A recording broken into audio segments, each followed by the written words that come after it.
Grounded is back, and this time as a sequel. Yes, that's right, Grounded 2 has just hit consoles. It's in open access at the moment, meaning that they're still going to be doing an awful lot of work on this game still to come.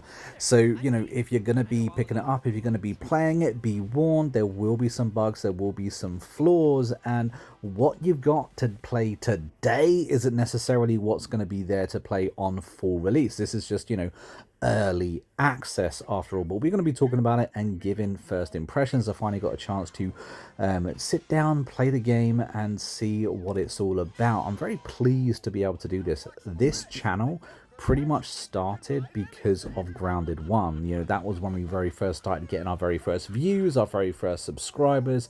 So to be able to do full circle, come back at it, and be able to play Grounded 2 and do, you know, a full-on review for you here too, I just think that's kind of awesome on a personal note. Anyway, Grounded 2, what have we got? Grounded 2 is a survival action adventure game made by Obsidian Entertainment, so it's got some absolute pedigree here. Now, I believe it's only early access on Steam and Xbox at the moment. Please correct me if I'm wrong. And it's available for around $24.99 at the moment. It is available on day one on Game Pass as well. So if you happen to have Game Pass, you are able to jump in and play it for, you know, essentially free, or at least the price of the subscription. For anyone that's never played a Grounded game before, essentially it's Honey, I Met the Kids. Yes, that's right. You are shrunk down to the size of, well, an ant. There's 4 of you in total. This is a co-op game. This is a multiplayer game. You can jump into each other's worlds and help each other out. It's a lot of fun. I think the co-op side of this game is what kind of makes it just so amazing. We've done many videos in the past on Grounded doing, you know, co-op adventures, doing PvP, even PvE, and all that jazz. You can really have an absolute ball. This is again a survival game as well, meaning that you literally do have to, you know, jump into this world and try to survive. You're, you know, having to battle the elements, battle the bugs, and of course battle hunger and thirst as well. You're able to actually create a base, which is pretty cool. Now, I've only been in this game for a few hours, so, you know, I can't really show off just how good the base building is, but in general, the Grounded base building experience is a lot of fun. You can really do an awful lot to it. This right here is just, you know, a simple lean-to, meaning that I can sleep through the night, because my god, you do not want to be walking around at night. You can do storage containers as well, and of course we also have a little workbench where we're going to be able to make lots and lots of goodies. Honestly, the base mechanics in this game have been upgraded. There's a lot more materials, and I believe your base can properly get attacked now as well, so you're going to have to be defending that. Now, when it comes to actually survival, you do have a thirst meter and a hunger meter on medium difficulty. Just medium difficulty. Bear in mind there are lots of different types of difficulties, and if you don't like the survival elements, you can actually play in creative mode as well.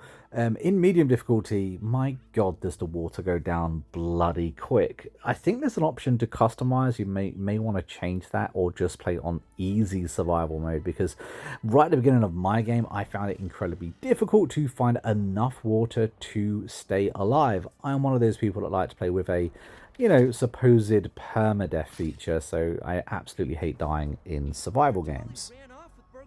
For the most part, there is quite a lot of dialogue, and there is a story for you to follow. There's also a really quick and easy tutorial. Essentially, the tutorial just helps you through the basic mechanics of the game, that being, you know, combating bugs, learning how to eat and drink, and, you know, put on clothes, and of course make that armor too, and just trying to help you traverse that map. Now, like I said, this is a voice acted game. Unfortunately, the more you play, the less voices you're going to be getting in this game, because essentially it's just whoever you pick. You've got 4 characters to pick from. I've obviously picked Pete here, and here interact and talk about the world as you're walking through it. Now, you are supposedly been hired to do a task, so there are going to be missions and quests for you to do along the way. Within Grounded 2, I believe there's more of a definite task and a definite mission for you to do, whereas beforehand in Grounded 1 you were kind of just thrown into the garden.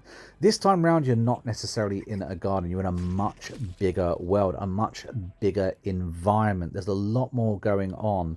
Not only is the world map itself bigger, but the amount of bugs in this are quite staggering. They've added an awful lot. I've seen many bugs, from ladybugs to spiders to gnats to mites, even a snail as well, and a caterpillar. Yeah, I spied a caterpillar, which I thought was pretty cool to see. I do wonder if it's something you can actually like interact with. Perhaps it's a mini boss. I remember in the last game there were lots of mini bosses, but so far I haven't figured out how to actually get up to said location.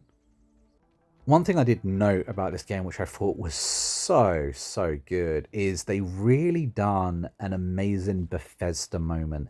In a sense, you know, when you're very first stepping outside that vault and seeing the world for the very first time in Fallout, you kind of do the same thing here. You know, you are trapped inside, you know, this compound. You're trying to complete a tutorial, and when you very first kind of step out, you really do realize just how big this world actually is, and they've done a really good job with that like opening sequence. Bear in mind, I did also mention this is a survival game. Now, as a survival game, you do actually have lots of different biomes, as you can see right now. I'm in the, you know, the dry grass section, that being another material. There are also many materials for you to collect and use and build in this game. I'd also like to mention one of the key features that they brought in this new game that wasn't in the original game is that you can now actually get bugs that you can tame and raise and actually ride on, assist you in combat or whatever it is you happen to be doing. I believe the options at the moment is a red and an orb weaver spider, both of them being pretty decent options. I think I'm going to be leaning towards the ant, to be fair. I've got a little bit of a preference for them. I think they're kind of cool. Hopefully though, as time goes on and this game does receive extra tender loving care, we will receive more mounts in the future. Another nice, you know, kind of comfort that they brought in is they've gone away with us having to make tons and tons of hatchets or hammers or spades. My god, the amount we used to have to make in Grounded 1 was a little bit ridiculous. We now have something called an Omni tool in which we can level up. Personally, I think this is bloody brilliant. It's a nice little added bonus that I think should have been brought in the last game. Now, survival games typically have a problem. People just don't know what to do in them, typically.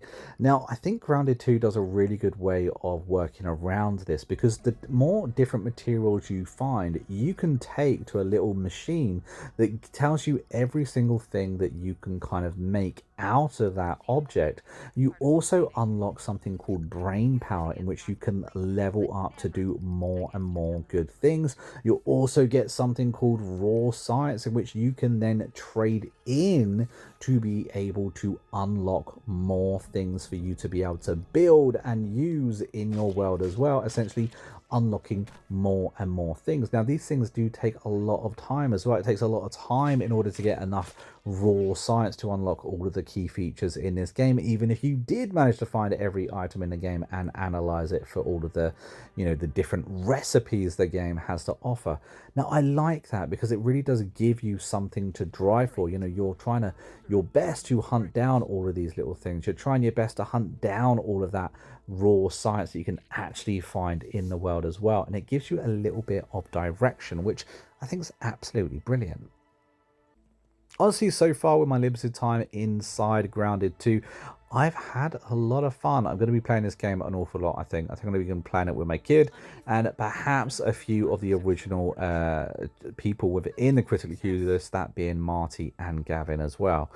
So stay tuned. We will be delivering more content pretty soon on this game. If you've had a chance to play it, if you had a chance to check it out, let us know what you think down in the comments of this video. And of course, don't forget we do have an active and growing Discord as well. I'm not going to give this game a rating just yet. We will do a full review much later down the line. Until then, we will do a few tips and tricks of videos along the way, I'm sure. But until next time, I've been a monk, you've been a Chris Kudos, and I will see you in the next video real soon. Until then, take it easy and happy gaming.